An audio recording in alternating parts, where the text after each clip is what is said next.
Ang dalagitang unang sumubok na pumasok sa klase ng walang shorts, sa ilalim ng palda, ay nagulat nang masulyapan siya ng pervert na A-student sa tabi niya. Lumingon siya, at nakita niyang hindi lang bastos ang lalaki, patuloy pa itong lumulunok ng laway. Galit na itinaas ng dalagita ang international friendly finger. Agad na hinatak ang palda pababa, at akmang kakausapin na siya ng may katarungan. Pagkatapos, isang malakas na tunog ang umalinggaw sa likuran. Lahat ng estudyante ay nagulat na tumingin doon, at nakita lamang na bahagyang kumunot ang noo ng binata. Agad na may lumabas na malakas na amoy ng kimchi, na agad na bumalot sa buong silid. Namutla ang mga kaklase nang makita iyon, nagmamadaling nagbukas ng mga bintana para magpahangin.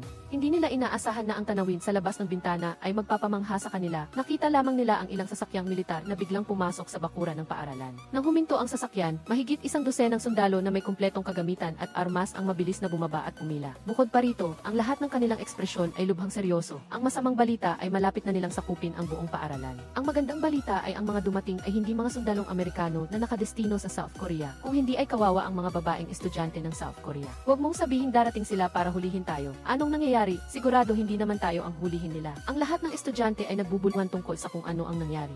Sa sandaling ito, pumasok ang class advisor sa silid na may seryosong mukha at sabay na nagbigay ng balita na ikinagulat ng lahat. Ang Korean University Entrance Exam ngayong taon ay ipagpapaliban at kasabay nito, sasakupin ng militar ang paaralan, isasagawa ang kumpletong militarized na pamamahala at kasama rin sa marka ng entrance exam ang performance sa pagsasanay. Nagulat ang mga estudyante nang marinig ito, hindi nila maiwasang magtaka kung inatake na ba ang North Korea. Lumalabas na 1 linggo lang ang nakalipas, hindi mabilang na hindi kilalang bola ang biglang lumitaw sa kalangitan ng South Korea at mabilis na kumalat ang chismis. Ang sabi ng iba ay mga alien daw ang sumalakay sa mundo. Mayroon ding nagsasabi na ito ay bagong research na super weapon ng China. Sa halip na umupo at maghintay ng kamatayan ay mas mabuting kumilos muna. Kaya, sa ilalim ng pag-udyok ng huwad na ama ng Amerika, agad na inatake ng hukbong sandatahan ng South Korea ang mga bola. Ngunit ang ikinagulat nila ay, ang mga hindi kilalang bola na ito ay hindi lamang hindi nasira, kundi mabilis pa itong dumami. Makalipas ang ilang araw ay mabilis itong dumami sa mahigit daang libo. Sa kasalukuyan ay nababalutan na ang buong mundo, tanging ang North at South Pole lamang ang hindi lumitaw. Ngunit ang mga bola ay hindi pa rin umatake. Ang mga pamahalaan ng iba't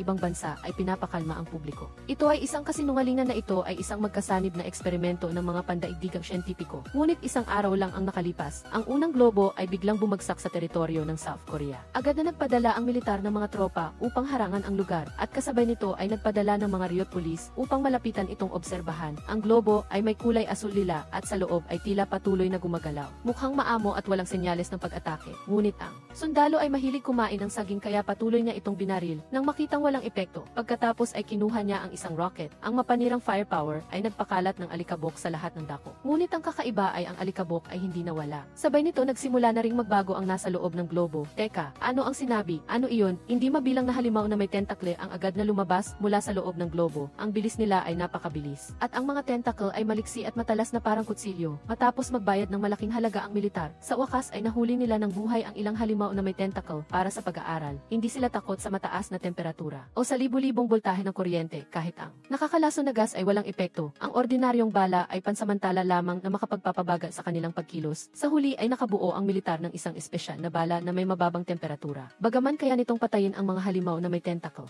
ngunit hindi nila kayan harapin ang kanilang dambuhalang mother orb. Matapos mangyari ang insidente, ipinahayag ng Pangulo ng South Korea na ang bansa ay pumasok sa State of Readiness Level 1 at kasabay nito ay naglabas ng General Mobilization Order na nagpapatawag sa lahat ng nasa hustong gulang na lalaki at babae sa buong bansa na sumapi sa militar. Maging ang mga mag-aaral sa ika-12 baitang ay kailangan ding sumali sa Reserve Force. Binigyan ng class advisor ang lahat ng pahintulot para sa military training. Kung pumayag sila ay makakakuha sila ng karagdagang puntos sa University Entrance Exam. Kung hindi sila pumayag ay parang nagkulang sila sa isang subject sa ilalim ng semi-compulsory na patakarang ito. Pinili ng mga estudyante na sumali sa pagsasanay para sa kanilang kinabukasan, ngunit hindi nila alam ang totoo. Ipinapalagay lamang nila ang pagsasanay na ito bilang isang ordinaryong summer camp. Sa unang araw ng pagsasanay, ang lahat ng estudyante sa ilalim ng grade 12 ay pinauwi. Inihayag ng squad leader na ang buong paaralan ay isa sa ilalim sa closed management. Ilang silid-aralan din ang ginawang pansamantalang dormitoryo. Bukod pa rito ay kinuha rin ang mga personal na gamit na hindi naugnay sa pagsasanay at mga mobile phone. Pagkatapos ay nagtipon ang lahat ng estudyante sa bakuran ng paaralan. Sa simula ay ayaw pa nila at malungkot, ngunit hindi nila inaasahan na sa unang araw ng pagsasanay ay nabigyan na sila ng baril. Karaniwan ay pagkatapos ng klase ay tumatakbo sila sa internet cave para maglaro ng PUBG. Ngayon na may hawak na silang tunay na baril ay agad silang nasabik at nagsimulang maglaro ng totoong buhay na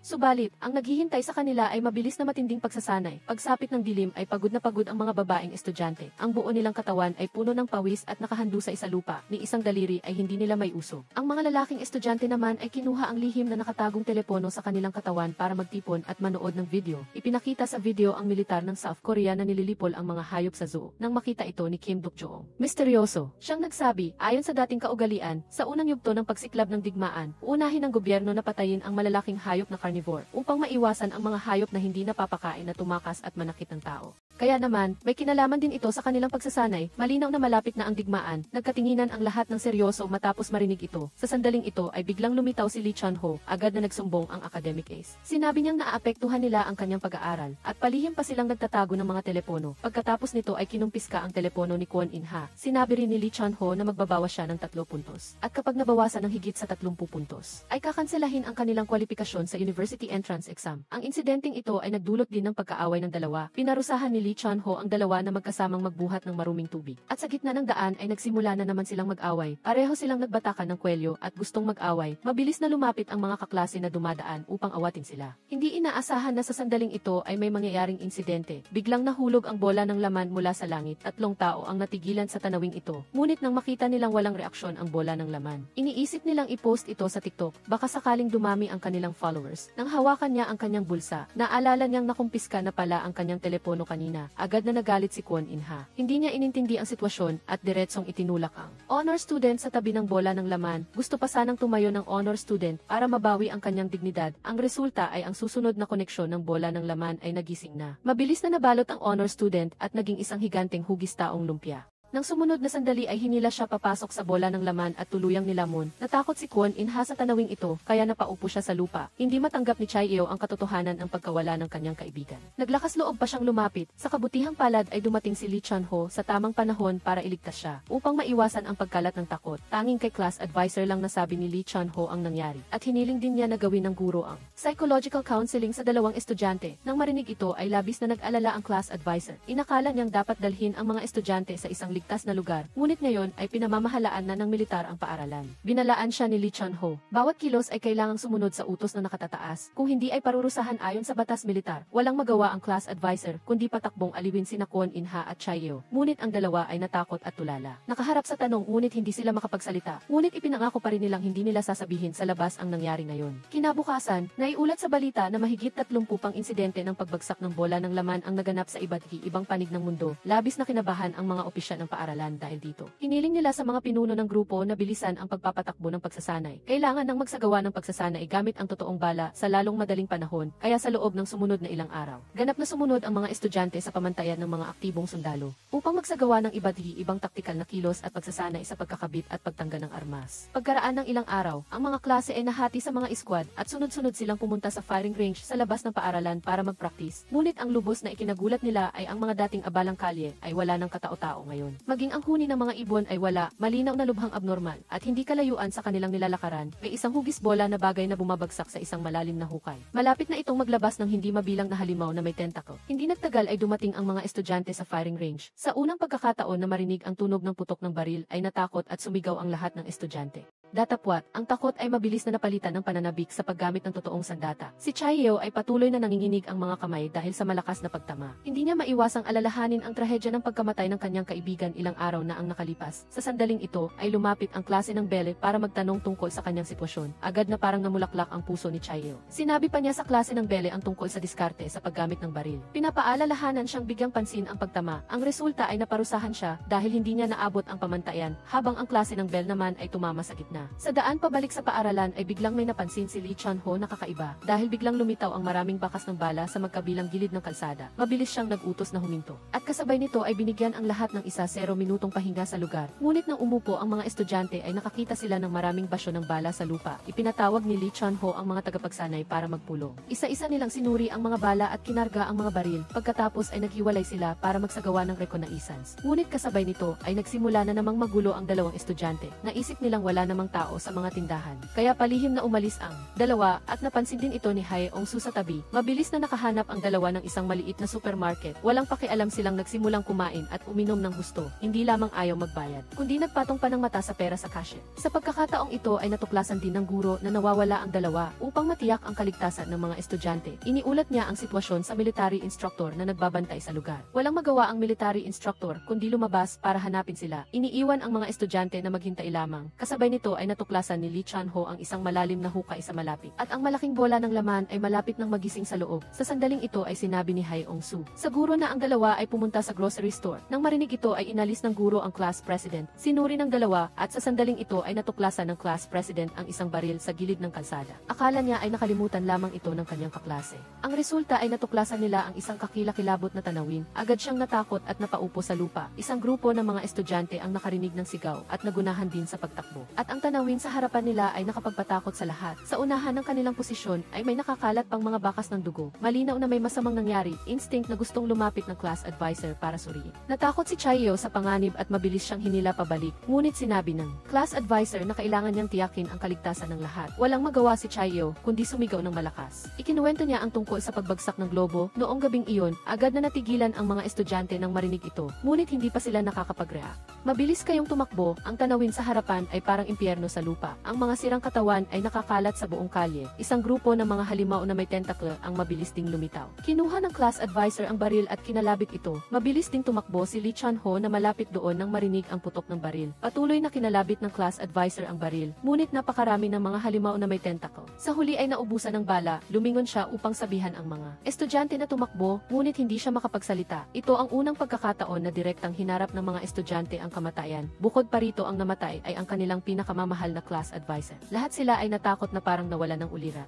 Habang unti-unting nawawala ang class advisor, nanatili silang nakatayo at hindi nangahas na gumalaw. Sa kabutihang palad ay dumating ang mga military instructor sa tamang oras. Ngunit dahil sa pagprotekta sa kanila ay hindi sinasadyang naatake sila. Sa puntong ito ay sa wakas ay bumalik sa kanilang katinuan ang mga estudyante. Nagkagulo sila sa pagsigaw at nagsimulang gumapang. Ngunit ang malakas na ingay na ito ay mabilis na nakakuha ng mas maraming halimaw. Ang mga military instructor sa likuran ay buong lakas na lumalaban, habang sila naman ay nagmamadaling gumapang. Ang resulta ay nagkahiwa-hiwalay ang buong klase. Ang ilan ay tumakbo sa underground shopping center, kung saan ay puno rin ng mga patay. Si class president ay aksidenteng nadapa sa isang katawan. Mabilis na tumakbo si Kwon In-ha upang tulungan siyang tumayo. Ngunit biglang hinawakan ang kanyang paa. Pinawisan siya ng husto at lumingon. Nakita niyang isang babaeng estudyante ang malubhang nasugatan. Gustong sabihin ng babaeng estudyante ang isang bagay, ngunit pagkatapos ay naubusan na ng dugo at nawala ng malay. Pagkatapos ay isang halimaw na may tentakle ang lumabas mula sa likuran. Ang tatlo ay nasa matinding panganib. Sa kabutihang palad ay dumating si Lee Chan-ho sa tamang panahon para tumulong. Squad leader, nasaan ang iba? Nasaan ang iba? Kasabay nito ay nasa panganib din ang ilang iba pang estudyante sa parking lot. Dahil sa sobrang bigat ni Kim Won-bin, hindi sinasadya siyang natumba at nadagan ang babaeng kaibigan sa tabi niya. Ang resulta ay dalawang halimaw na may tentakle ang lumabas mula sa ilalim ng sasakyan. Direkta nilang tinalian ang paa ng babaeng kaibigan.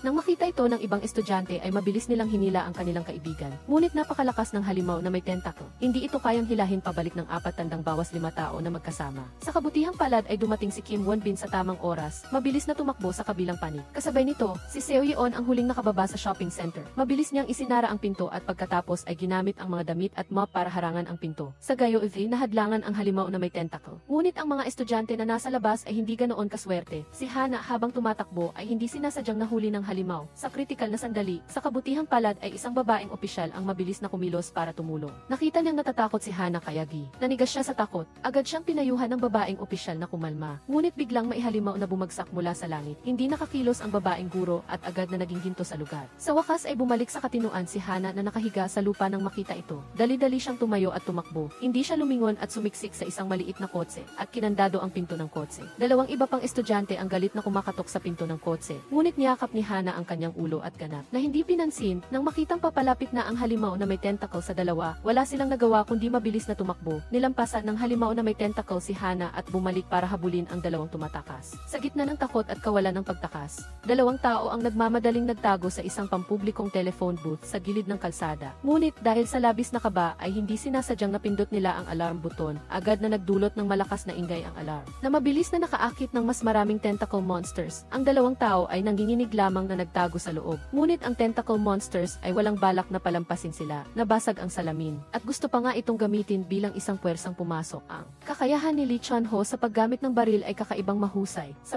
maikling panahon ay nalutas niya ang lahat ng tentacle monsters. Ang dalawang babaeng estudyante ay nakahanap na ng kanilang tagapagligtas at hindi na umiiyak o sumisigaw. Iniabot ni Lee Chun-ho ang kanyang kamay upang dalhin sila paalis. Hindi inaasahang may lumitaw na naman na tentacle monster. Mabuti na lang at may isang estudyanteng mabilis na kumilos para patayin ito. Habang nasa panganib ang kanilang mga kaklase, dalawang lider ang patuloy pa rin kumakain ng masarap. Nang marinig nila ang tunog ng baril malapit doon ay saka lang nila napansin ang kakaiba. Nagmamadali nilang inimpeke ang kanilang merienda para umalis, ngunit nakita nila ang isang naliligaw na tentacle monster sa pintuan. Dahil sa una pa lang ay humiwalay na sila sa grupo, kaya hindi nila lubos na alam ang panganib. Gusto pa nga nila itong asarin ng kaunti, ang isa ay maihawak na. Baril na ng aasar, at pakiramdam niya ay hindi pa sapat ang ganoong paglalaro. Sa huli ay inilabas pa niya ang kanyang daliri, nangati ng sobra, nangati, paulit-ulit na sinabi ang salitang kati. Ang tentacle monster na patuloy na inaasar ay agad na kumilos, mabuti na lang at mabilis na nakipag-ugnayan ang dalawa, kaya ginamit nila ang kanilang baril upang harangin ito. Sa puntong ito ay wala na silang balak na magbiro. Ang dalawa ay umasa sa mga istante sa supermarket upang harapin ang tentacle monster. Talagang matapang ang hindi nakakaalam ng panganib, ngunit kailangan kong sabihin, ang kanilang ipinakita ay mas mahusay kaysa sa kanilang mga kaklase sa labas. Hindi bababa sa alam pa rin nila kung paano lumaban. Sa huli sa gitna ng panganib, direkta nilang inilagay ang tentacle monster sa refrigerator. Ang resulta ay hindi inaasahan na ang buhay na tentacle monster ay natatakot sa lamig. Agad itong lumambot at nawala ng buhay. Ang dalawa ay hindi na nagtagal at nagmamadaling sumama sa pangunahing grupo.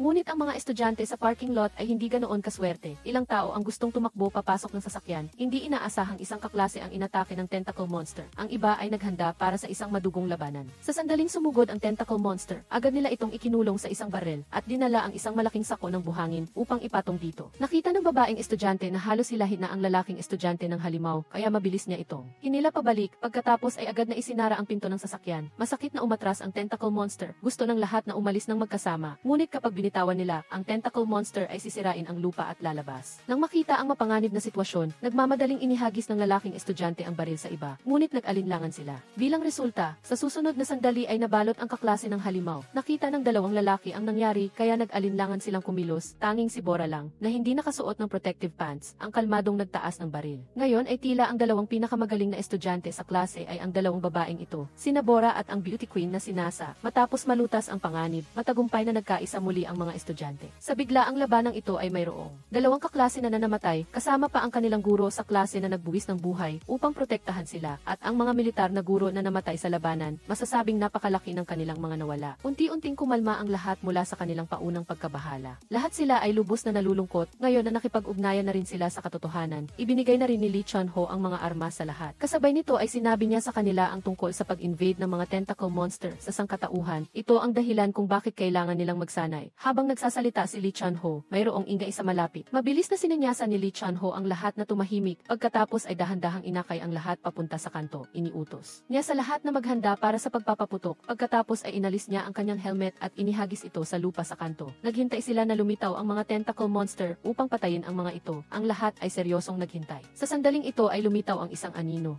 Hindi inaasahang dalawang salarin pala ito na nagnakaw ng merienda, ihinto ang pag-atake. Hoy, si Lee Chun-ho, ang kumilos ay si Lee Chun-ho. Mabuti na lang at hindi masyadong magaling ang kanyang kakayahan, kaya hindi niya natamaan ang kaklase. Sa wakas ay nakahinga ng maluwag ang lahat nang makita ito. At si Lee Chun-ho ay nalito rin sa eksenang ito. Ang kanyang mga marka sa paaralan ay laging nasa huli, mula nang magsimula ang pagsasanay ay lagi siyang pabigat. Ngunit sa kabutihang palad ay walang trahedya na nangyari sa pagkakataong ito. Di nagtagal ay bumalik ang buong grupo sa paaralan. Bawat isa ay puno ng sugat. Ang eksenang ito ay lubos na nagpakagulo sa ibang mga estudyante at nagdagsaan sila sa pintuan ng klase upang magtanong tungkol sa sitwasyon. Ngunit sa huli ay sapilitan silang pinalayas ng mga militar na guro. Ang mga nasa loob ng klase ay nagkatinginan at walang masabi. Ang lahat na nangyari ngayon ay parang isang panaginip. Hanggang ngayon ay hindi pa rin sila nakakabawi. Sa sandaling ito ay tumayo ang isang nangungunang estudyante. Inihagis niya sa isang tabi ang kagamitan. Pagkatapos ay sinabing kailangan niyang umalis dito upang umuwi. Nagunahan ang ibang mga estudyante na sumunod. Sinabi nilang kahit na kailangan nilang iwanan ang entrance exam sa kolehiyo, ay ayaw na nilang manatili sa paaralan. Sa sandaling ito ay dumating si Lee Chun-ho. Umupo. Sino ang may pakialam pakialam sa iyo, umupo. Dahil sa katayuan ni Lee Chun-ho, pinigilan nila ang kanilang emosyon at umupo. Sinabi ni Lee Chun-ho na ngayon ay ito ang pinakaligtas na lugar. Ang kumilos ng mag-isa ay katumbas ng paghahanap ng kamatayan. Tanging kapag tinanggap ang pagsasanay at lumakas ang sarili ay saka lamang nila mapoprotektahan ang kanilang sarili. Sa oras na iyon, kung sila ay umalis o mananatili ay hindi niya pakikialaman. Pagkatapos magsalita ay agad na nagbigay ng gawaing pagsasanay sa gabi si Lee Chun-ho. Pagkatapos ay mag-isa siyang umalis, ngunit ang mga estudyante ay walang pakialam sa kanya. Pagkatapos ng ilang pagtatalo ay nagsimula silang bumoto. Sinabi nilang kung aalis sila ay sabay-sabay silang aalis. Mas ligtas iyon kaysa sa kumilos ng mag-isa. Sa huli ay lahat sila ay nagtaas ng kamay bilang pagsang-ayon. Tanging si Hae-ong-su lang ang hindi nagtaas ng kamay. Hanggang ngayon ay nangangarap pa rin siya tungkol sa pagkuha ng karagdagang punto sa entrance exam sa kolehiyo upang makapasok sa universidad. Apokalipsis na ngayon. Ang tanong kung magpapatuloy pa ang pag-iral ang sangkatauhan ay nananatiling palaisipan. Hindi ko rin alam kung ano ang iniisip niya. Nang makita ito ni Kwon In-ha ay lumapit siya at binatukan siya. Sa huli, lahat ng estudyante sa klase ay lumagda sa form ng pahintulot. Maya-maya ay ibinigay ng class president kay Lee Chun-ho. Ngunit ang impormasyong sinabi ni Lee Chun-ho ay muling nagulat sa kanila. Dahil hindi pa nagtatagal, naglabas na ang South Korea ng impormasyon tungkol sa emergency evacuation. Ngayon ay nasa daan na ang kanilang mga pamilya patungo sa kanlungan. Tila hindi na rin magkakasama ang kanilang mga pamilya. Kung ganoon, iminungkahi ng class president na dalhin din sila sa kanlungan. Ngunit bago iyon ay lumagda na silang lahat sa kasunduan. Katumbas na sila ng mga aktibong miyembro ng militar. Sa sitwasyon ng digmaan, ang pagtakas ay agad na parurusahan. Sa sandaling ito, walang magawa ang lahat ng estudyante. Naririnig lang ang ingay ng sipin sa loob ng klase. Kinagabihan, napilitan ang mga estudyante na magsagawa ng matinding pagsasanay sa gabi. Binago rin ni Lee Chun-ho ang kanyang dating saloobin upang magkaroon sila ng kakayahang ipagtanggol ang kanilang sarili. Ang buong proseso ay napakahigpit. Hindi ilan sa mga babaeng estudyante ang umiyak dahil sa pagod. Nang gabing iyon, pagbalik sa dormitoryo, lihim na nagpulong ang lahat upang pag-usapan ang plano ng pagtakas. Hindi sila gaanong naniniwala sa pagpunta ng kanilang pamilya sa kanlungan. Kaya nilalayo nilang magpadala ng ilang tao sa labas upang mangalap ng impormasyon. Si FEDT FDU, kasama ang grupong FEDU, ang nagboluntaryong pumunta. Nang matulog ang guro ng militar sa pasilyo, lihim nilang tinanggal ang burglar bars sa bintana ng banyo. Pagkatapos ay nagsimula silang tumakas. Isang grupo ng mga tao ang patuloy na gumagapang. Umaasa sa mga takip at mga blind spot, ngunit si Seidung ay lampa. Kaya nakuha niya ang atensyon ng nagpapatrolyang guro ng militar upang masiguro ang maayos na pagkilos ng lahat. Si Sutrio ay walang pagpipilian kundi itulak siya palabas. Seidung, Sir, anong ginagawa mo rito sa ganitong oras? Anong kinakain mo? Wala. Bakit? Bakit? Halika gabi hulihin mo ako, anak ng pusa. Nang makita ito ng tatlo pang kasama ay nagmamadali silang lumabas at nagpatuloy sa pagtakas. Bilang resulta, sa susunod na sandali ay naharang sila ni Kim Won-bin. Mahigpit niyang sinabi sa kanila, sa pagkakataong ito, hindi niya ito nakita. Ngunit kapag nangyari ito sa ikalawang pagkakataon, ang magiging bunga ay ituturing silang mga takas na sundalo at bibitayin. Nang marinig ito ng lahat, hindi na sila naglakas loob na sumagot. Ngunit ng gabing iyon, habang iniisip nila ito, lalo silang nagalit. Maliwanag na mga estudyante lang sila, bakit kailangan nilang pagdaanan ang napakaraming bagay? Wala na ba ang lahat ng matatanda sa South Korea? Kailangan pa bang umasa sa mga batang ito na humawak ng baril at lumaban? Kaya matapos mag-usap-usap ang lahat, nakaisip na naman sila ng maling ideya. Kinabukasan ng umaga sa almusal, naghati ang mga kaklase sa mga pares. Lahat sila ay tumakbo sa iba pang klase upang ibalita ang nangyari. Ikinuwento nila ang lahat ng kanilang naranasan. At sinabi rin na nais silang gawing pananggalang ng militar. Isang bato ang itinapon na lumikha ng libu-libong alon. Nang kumalat ang balita at lalo itong lumabas sa kontrol, mabilis na nahulog sa matinding takot ang buong paaralan. Gusto ng mga estudyanteng tumakas mula sa paaralan. Hindi sila kayang pigilan ng mga guro ng militar. Sa huli, napilitan ang opisyal ng militar na magbigay ng babala. Binalaan din niya sila na kapag tumakas sila ay hindi na sila makakapag-exam sa kolehiyo. Ngunit ang huling babala ay walang silbi. Sa sandaling nawawala na ang kontrol sa sitwasyon, biglang bumagsak mula sa langit ang isang bolang laman. Mabilis na pinakalma sila ng eksenang ito. Nang makita ito ni Lee Chun-ho ay nagmamadali siyang kinuha ang kanyang baril. Iniutos niya sa lahat na maghanda para sa pagpapaputok. Ang mga estudyante ay ayaw ng tumakbo. Nagmamadali silang nagtago sa likuran ng mga guro ng militar. Nakita nilang malapit ng magising ang bolang laman. Dali-dali namang lumingon si Lee Chun-ho at sumigaw na bumalik sila sa gusali ng klase. Bilang resulta, sa susunod na sandali ay agad na sumugod ang napakaraming tentacle monsters. Bagaman sinubukan ng mga guro ng militar na lumaban, ngunit wala silang magawa dahil sa sobrang dami ng tentacle monsters. Mabilis nilang sinira ang kanilang marupok na depensa. Agad na nagtakbuhan ang mga estudyante sa gulat. Bilang resulta, ang pangalawang bolang laman ay bumagsak sa gitna ng stadium. Pagkatapos nito, mas marami pang bolang laman ang bumagsak. Mabilis na naging hapagkainan ng mga tentacle monster ang buong stadium. Ang mga estudyante ay naging masasarap na pagkain. Hinayaan lang silang magwala. Ngunit sa mismong sandaling ito ng buhay at kamatayan, ang opisyal na ito ay nag-iisang nagmamaneho ng sasakyan na gustong tumakas. Ang resulta ay bumaliktad ang sasakyan sa susunod na sandali. Pagkatapos ay sumugod ang ilang tentacle monster at pinaghati-Haitian siya. Ang stadium ay tuluyang naging impyerno sa lupa. Ang mga malungkot na sigaw at ungol ay patuloy na umalingaw-ngaw. Dati ay iniisip pa nila na gusto nilang umuwi. Ngayon ay baka nakalimutan na nila iyon. Sa sandaling ito, nasa panganib din sina Iso at Sachel. Sa kritikal na sandali, kinuha ni Iso ang isang ammunition box sa tabi niya at nagsimulang pumalo ng malakas. Hindi nakakagulat na madalas siyang nagkakamali noon. Lumalabas na siya ay isang baliw na mandirigma. Kung ikukumpara sa pagkalito ng ibang mga estudyante, si Linara, ang beauty queen, ay mukhang mas mapagkakatiwalaan. Pinulot niya ang baril ng isang namatay na guro ng militar. Sunod-sunod niyang natalo ang ilang halimaw. Ang mga estudyante na nasa ilalim ng proteksyon ng mga guro ng militar ay sabay-sabay na tumakas. Matapos magdusa ng matinding pagkalugi, sa wakas ay tumakbo silang lahat patungo sa pintuan ng gusali ng klase. Sa sandaling ito, may isa pang bolang laman ang nahulog mula sa kalangitan. Lahat sila ay biglang nahilo. Nang makabalik sila sa kanilang katinuan, ay nagmamadali silang isinara ang malaking pinto at hinarangan ito ng mga mesa at upuan. Ngunit lalong dumarami ang mga halimaw. Malamang na hindi magtatagal ay makakapasok na sila. Di nagtagal ay dumating sina Lee Chun-ho at Kim Won-bin. Nagmamadali nilang dinala ang isang grupo ng mga tao pabalik sa dormitoryo upang magsuot ng kanilang kagamitan.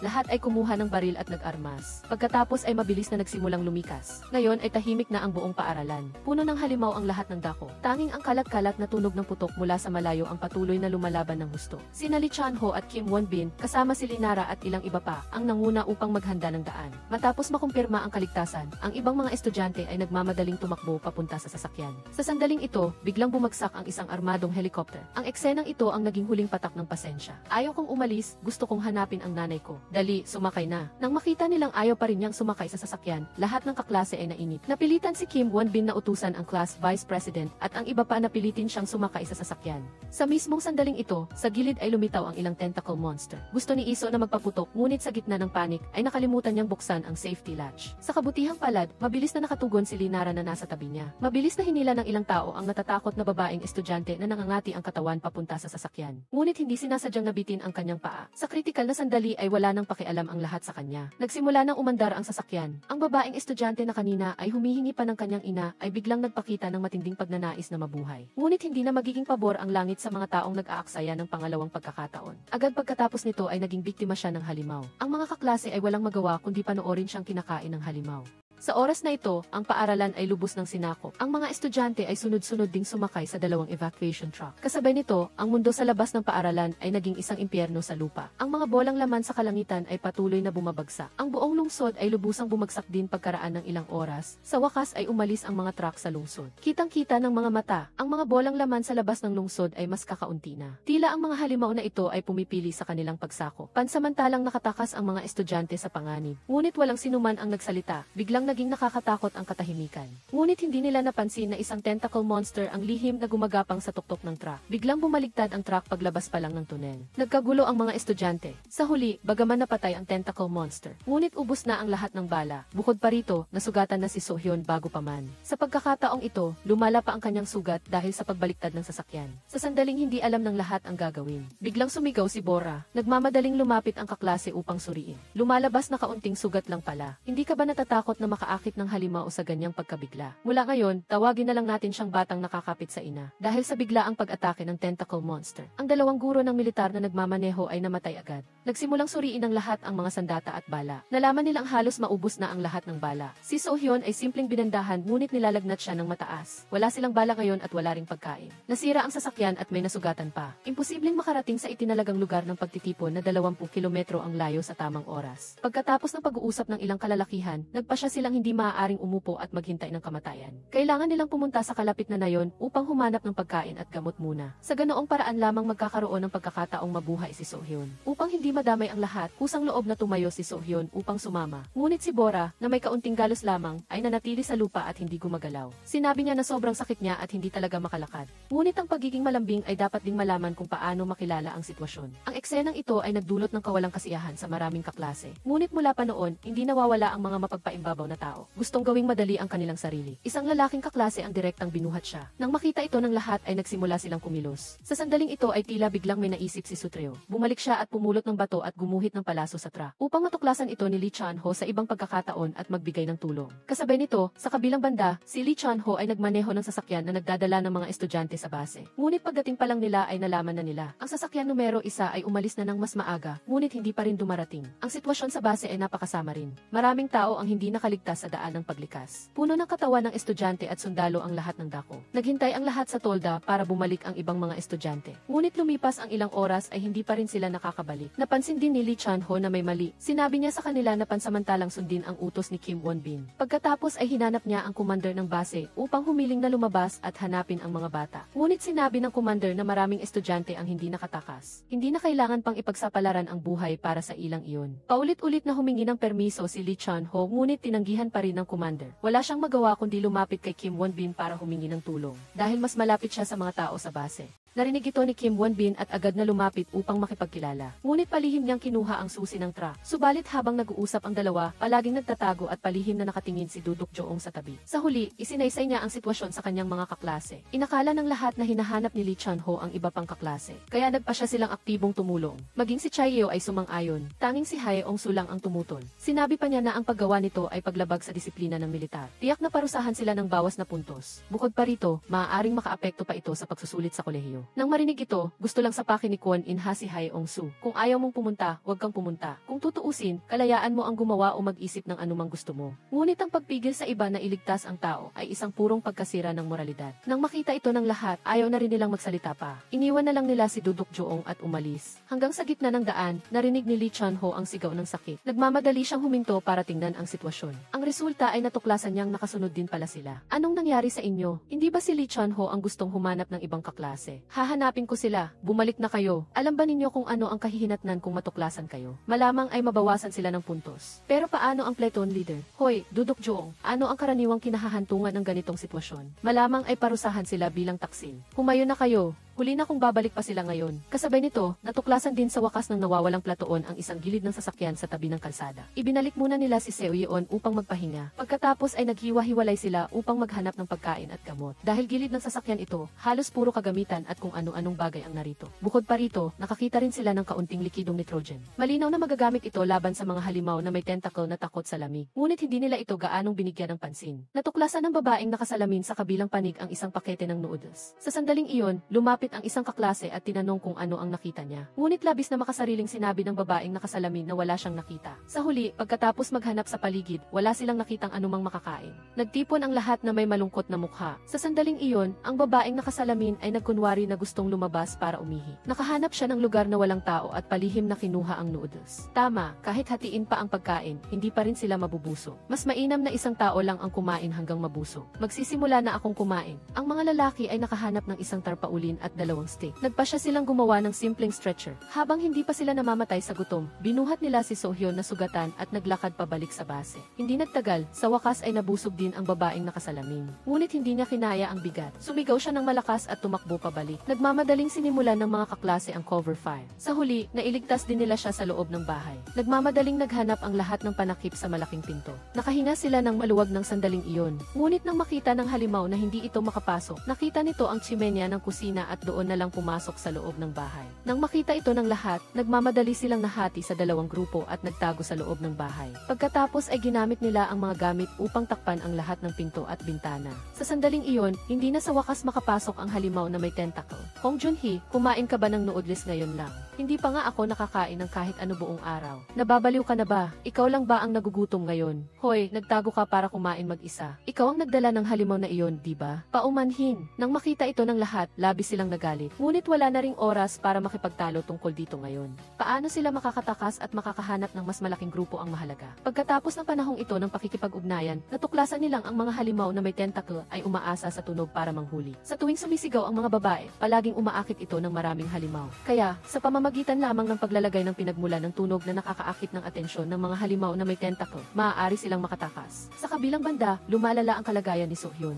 Naramdaman ni Chae-yo na kailangan nilang bilisan ang pagtakas sa pamamagitan ng sasakyan. Kaya, habang nasa loob ng bahay ang mga halimaw na may tentacle, palihim siyang umakyat sa bintana at tumakas palabas. Pagkatapos, maingat muna siyang sumilit sa butas sa dingding patungo sa loob ng bahay. Natuklasan niyang naglalakad-lakad pa rin ang mga halimaw na may tentacle. Kaya naman, muling nangahas si Chaiyeo na tumakbo patungo sa katabing silid ng mga kasangkapan. Ngunit sa sandaling iyon, nawala na rin ng pasensya ang halimaw at lumabas. Mabilis nilang narinig ang ingay mula sa silid ng mga kasangkapan. Nakita pa lamang ni Chaiyeo ang mga plays. Ngunit aksidente siyang napatingin sa rearview mirror. Bigla siyang natigilan. Walang pag-aalinlangan, kinuha niya ang isang plastik na lalagyan at ibinato. Pagkatapos ay isinara niya ng malakas ang pintong bakal. Tumakbo siya pabalik nang hindi lumilingon. Nang makita ito ng mga kaklase sa loob ng bahay, dali-dali nilang binuksan ang pinto. Sa huli, nailigtas din siya sa huling sandali. Labis na nagalit ang halimaw na may tentacle nang makita ito. Sa pagkakataong ito, nagpa siya itong manatili sa loob ng bahay at hindi na umalis. Ngunit ito ang mismong patibong na inihanda nila. Dahil may GE sa loob ng bahay, binuksan nila ang isang pelikula para akitin ang atensyon ng halimaw na may tentacle. Pagkatapos ay isa-isa silang nagtago sa bintana at tumakas. Nag-iwan lang sila ng isang kaklase na nagbabantay. Mabilis na tumakbo ang iba sa silid ng mga kasangkapan para paandarin ang sasakyan. Ngunit dahil hindi nila mahanap ang susi, marami silang nawalang oras. Hindi inaasahan na sa sandaling iyon ay nasira ang GE. Muling pumasok ang halimaw na may tentacles at si Menya. Nagmamadaling sumigaw ang nagbabantay na kaklase para magbabala. Dali-dali niyang dinampot ang walis sa sahig at itinulak. Nang makita ito ng iba, nagmamadali silang tumakas. Ngunit napakalakas ng halimaw. Sa huli, nakalabas pa rin ito. Pilit na pinigilan ito ng dalawa. Sa huli, mapalad silang naitapon ito palabas. Nagmamadaling tinulungan ng lahat ang dalawa na makapasok sa bahay. Pagkatapos ay isinara nila ang malaking pinto upang harangan ang halimaw na may tentacle sa labas. Sa sandaling iyon, sa wakas ay natagpuan ng babaeng nakasalamin ang susi. Binuksan ni Jiel ang pinto ng sasakyan at balak sana itong paandarin para makatakas. Ngunit nang tumingin siya sa upuan ng driver, natigilan siya dahil manual transmission pala ang sasakyan. Anong silbi ng pag-aaral magmaneho ng automatic? Bukod sa kotse, wala nang ibang sasakyan na kayang imaneho. Sa kasamaang palad, sa sandaling ito ay lumitaw din ang halimaw na may tentacle. Nang makita itong malapit nang makapasok, sinabi ng isang babaeng estudyante na marunong siyang magmaneho ng automatic. Ngunit inakala ni Jiel na hindi mapagkakatiwalaan ang mga babaeng driver. Nagtalo ang dalawa. Ang susi ay lumipad sa puwang sa likod ng makina. Hindi ito maabot ng kamay.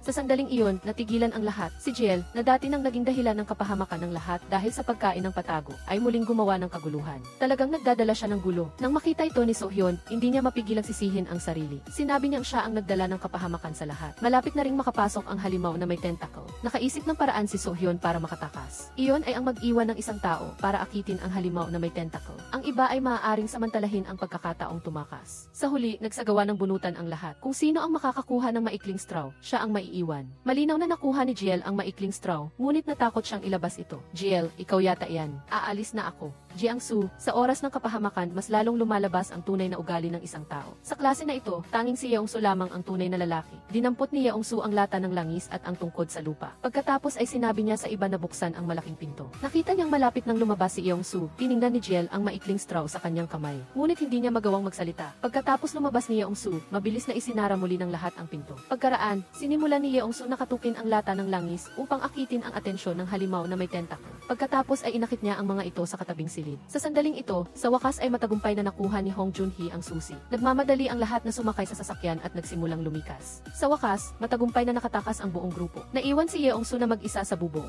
Kasabay nito, dumarating na si Lee Chun-ho na nangunguna sa malaking hukbo upang magbigay ng suporta. Sa daan, puro kaparakan ang tanawin. Mas lalo nitong pinapabahala ang lahat. Hindi nagtagal, natuklasan din ng lahat ang nakabaligtad na truck at natagpuan din nila ang mga marka doon. Hindi inaasahan na sa sandaling ito ay lumitaw din ang maraming halimaw na may tentacle. Agad na iniutos ni Lee Chun-ho na maghanda sa pagpapaputok. Lahat ay naghintay ng maayos. Sa sandaling nagbigay siya ng utos, agad na bumuhos ang makakapal na bala. Mas malakas ang fighting prowess ng grupong ito kaysa sa isa. Bukod pa rito, maganda ang kanilang psychological quality. Hindi sila nawawala ng pag-asa kapag nahaharap sa panganib. Mabilis nilang winasak ang lahat ng halimaw. Kasabay nito, ang squad leader na si Yeongsu, upang maiwasan ang paghabol ng halimaw na may tentacle, ay nagtago sa likod ng bodega ng repair shop. Ang resulta ay aksidente siyang nakagawa ng ingay. Mabilis na sumunod ang halimaw na may tentacle sa ingay. Nang makita ito ni Yeongsu, dali-dali siyang tumakas. Ngunit mabilis siyang nasukol. Gayunpaman, sa sandaling iyon ng matinding panganib, lumitaw si Jiel na may dalang tangke ng likidong nitrogen. Lumabas na hindi pala tumakas si Jiel. Mayroon din palang kaunting kabutihan ang batang ito. Hindi na sayang ang pagiging mapanganib ni Yeongsu para palitan siya sa isang pagkakataon. Hoy, baliw, wag mong isipin na sasagipin kita. Nag-usap ang dalawa habang pabalik. Sa sandaling ito, biglang lumitaw si Lee Chun-ho. Lumabas na may iba pang halimaw na may tentacle dito. Sa huli, buong desisyong nilipol ito ni Linara. Sa wakas, lubusang nalutas ang panganib. Matagumpay ding nagkasama-sama ang lahat ng estudyante. Pagkatapos ng insidenteng ito, mas naging malapit ang kanilang relasyon. Habang pabalik, naglakad sila at nagtawanan. Tanging si Yeongsu lang ang labis na nahihiya. Nang makita ito ng lahat, nagbiro sila at tinukso siya. Pagkatapos ng pangyayaring ito, mahigpit na pinagsabihan si Lee Chun-ho ng commander ng base. Handa siyang pasanin ang lahat ng responsibilidad mag-isa. Ngunit, iginalang ng commander ang katotohanang ligtas niyang naibalik ang ang lahat ng bata. Kaya naman, palalampasin nila ang pagkakataong ito, ngunit hindi na ito maulit. Kinabukasan, ang lahat ng estudyante ay nakasuot ng bagong uniforme ng militar. Ibig sabihin, formal na silang nagpalista sa militar. Sa mga sumunod na araw, ang lahat ay sinanay sa mga pangunahing kasanayan. Halimbawa, ang paghuhukay ng mga kanal at pagtatayo ng mga tolda. Tinawag ng commander ng base ang lahat ng platoon leader para sa isang pagpupulong. Sinabi nila na nagsasaliksik ang United Nations. Nagde-develop sila ng super cold large caliber weapon. Ngunit ang oras ng pananaliksik ay nananatiling isang misteryo. Ang mga superpower tulad ng China ay maaaring magpatuloy. Ngunit kinatatakutan na ang Korea ay mawawasak bago magtagumpay ang pananaliksik. Sa kasalukuyan, mahigit kalahati na ang nawala sa militar ng Korea. Lahat ng lungsod ay inookupahan na ng mga halimaw. Kahit ang Seoul ay nahati at napalibutan ng mga halimaw. Ilang kanlungan na lamang ang pilit na lumalaban. Kaya naman, balak na nakakataas na direktang ipadala ang mga estudyante sa labanan. Sa Seoul, magsasagawa sila ng misyon sa pagliligtas. Nagulat ang lahat ng estudyante sa balitang ito. Upang patatagin ang moral ng hukbo, nangako pa ang commander na hanggang matapos ang misyon, garantisado ang pagpasok ng lahat sa universidad. Ngunit kung hindi mo kayang panatilihin ang iyong buhay, ano pa ang silbi ng pagpunta sa universidad? Sa hapunan, labis na nalungkot ang lahat, hindi man lang sila gaanong nakakain. Sina Lee Chun-ho at Kim Won-bin, upang pasiglahin ang lahat, ay nag-organisa ng isang espesyal na salu-salo. Nagkatuwaan ang lahat, medyo nasayang lang ang harina.